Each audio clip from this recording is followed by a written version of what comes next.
যার জ্ঞান আছে সে অন্ধকারেও পথ খুঁজে পায়। যার চরিত্র আছে সে ঝড়ের মধ্যেও মাথা উঁচু করে দাঁড়াতে পারে। মানুষ যখন শিক্ষার আলো পায় তখন তার চোখ শুধু স্বপ্ন দেখে না, সে সেই স্বপ্ন পূরণের শক্তিও পায়।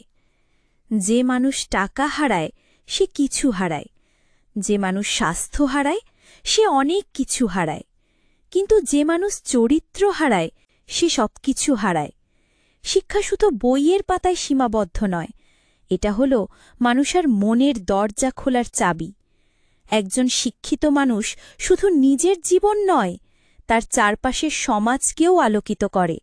তাই বন্ধুগণ, টাকার জন্য চরিত্র বিক্রি করো না, লাভের জন্য সততা ছেড়ো না, এবং স্বপ্নের জন্যে শিক্ষাকে অবহেলা করো না।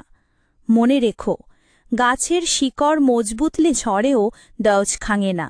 ঠিক তেমনি মানুষের চরিত্র ও জ্ঞান মজবুত হলে সে কোনো পরিস্থিতিতেই হার মানে না।